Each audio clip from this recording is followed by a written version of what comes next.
Western Democratic philosophy, এটা যেটা বলা হয়েছিল of the people, by the people, for the people, it's absolutely right. জনগণের দ্বারা জনগণের শাসিত, জনগণের সরকার হবে। ইসলামও তাই বলে, কল্যাণ রাষ্ট্রের কনসেপ্টটাও হচ্ছে একই রকম। আপনি বললেন government of the people, for the people, by the people, এর সাথে ইসলামের কোরআনের কোনো সংঘাত নেই, বরং ইসলাম কল্যাণ রাষ্ট্রের কথা বলে। আমি বলবো প্রিয় ভাই, প্লিজ ইসলামের অপব্যাখ্যা করবেন না। আপনি পালন করবেন কি করবেন না সেটা আপনার ব্যাপার, কিন্তু আপনি কখনোই ইসলামের ভুল ব্যাখ্যা দিবেন না। গভর্নমেন্ট অব দ্য পিপল মানে হচ্ছে জনগণের সরকার, ফর দ্য পিপল জনগণের জন্য সরকার। যদি এই দুইটাকে আমরা মেনে নেই, জনগণের সরকার মানে যদি আপনি ধরে নেন যে জনগণ কর্তৃক নির্বাচিত সরকার, যদিও ইসলামের রাষ্ট্রপ্রধান নির্বাচনের ব্যাপারে সব মানুষের ভোটের অধিকার সমান, এর সাথে ইসলামের বিরোধ আছে। আপাতত আমি মেনে নিলাম যে অব দ্য পিপুল জনগণের সরকার, আচ্ছা এটা মেনে নিলাম। ফর দ্য পিপুল জনগণের কল্যাণ, এটাও মেনে নিলাম। দ্বিতীয়ত বাই দ্য পিপুল মানে জনগণের দ্বারা শাসিত সরকার, এটাই হচ্ছে ডেমোক্রেসি, এটাই তো গণতন্ত্র। জনগণের দ্বারা শাসিত, এখানে তো ইসলামের সাথে চূড়ান্ত একটা সংঘাত আছে, একটা দাগ কুমড়ো সম্পর্ক আছে। জনগণের দ্বারা শাসিত মানে কি? জনগণের কনসেপ্ট এবং জনগণের মতামত এটা মানতে সরকার বাধ্য। যদিও জনগণ মতামত দেয় যে মদকে হালাল করতে হবে, সরকার হালাল করবে। যদিও জনগণ মতামত দেয় যে পতিতালয়ে হালাল, তাহলে সরকার সেটাকে হালাল দেবে। যদিও জনগণ মতামত দেয় যে সুদ হালাল, তাহলে সেটাকে হালাল বলতে সরকার বাধ্য হবে। এই তো জনগণই হচ্ছে সকল ক্ষমতার উৎস, সকল ক্ষমতার মালিক।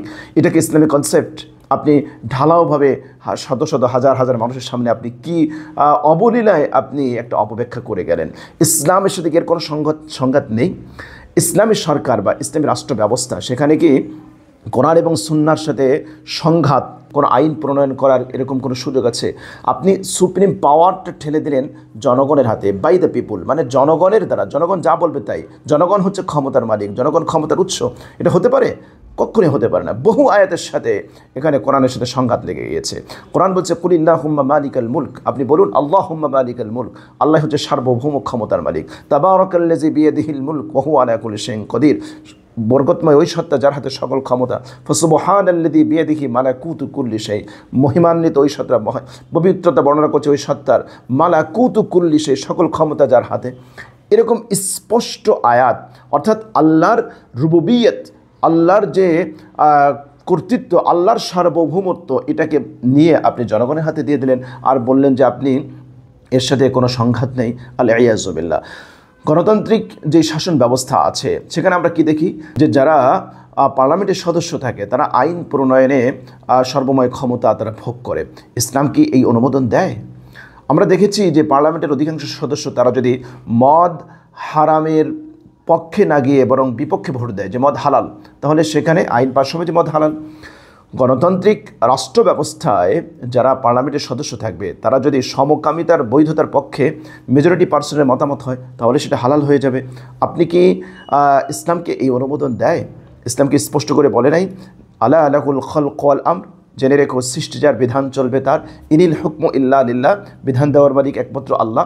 সুতরাং কোরআন এবং সুন্নাহ যেখানে সুস্পষ্ট বিধান দিয়েছে সেই জায়গায় কি জনগণের অধিকাংশ মতামতের ভিত্তিতে সেখানে সেটাকে প্রোটেক্ট করা যায়, এই সুযোগ কি আছে? তাহলে আপনি কিভাবে বলেন যে এই গণতন্ত্রের সাথে ইসলামের কোনো সংঘাত নেই?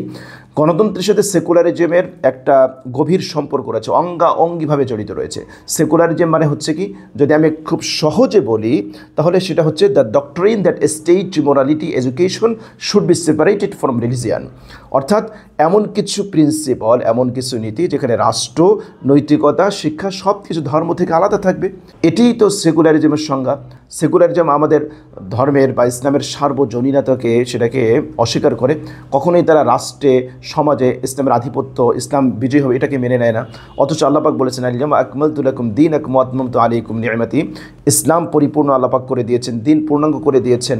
তাহলে এতগুলো কন্ট্রাডিকশন থাকার পরেও আপনি অবলীলায় নিঃসংকোচে বলে দিচ্ছেন যে এই গণতন্ত্রের সাথে ইসলামের কোনো সংঘাত নেই। কিন্তু সেটা না বলে আপনি কাকে খুশি করার জন্য আপনি ইসলামকে এভাবে কলুষিত করছেন? গণতন্ত্রের একটা কুফরি মতবাদ সেটা সবাই জানে, অথচ আপনারা এই গণতন্ত্রের ছাপাই গাচ্ছেন। আপনাদের জন্য সত্যি আফসোস লাগে। কাজেই আমরা ওদের আহ্বান জানাবো, কোরআন এবং সুন্নাহর কনসেপ্ট, কোরআন এবং সুন্নাহর ক্লিয়ার মেসেজ, কোরআন এবং সুন্নাহর ক্লিয়ার ধারণা যদি আপনার না থাকে, কোরআন পড়ুন, আপনি মানুষকে ভুলভাল বোঝাবেন না। আল্লাহ রাব্বুল আলামিন আমাদের সবাইকে সহিহ সমঝ দান করেন, আমিন। আসসালামু আলাইকুম ওয়া রাহমাতুল্লাহি ওয়া বারাকাতুহু।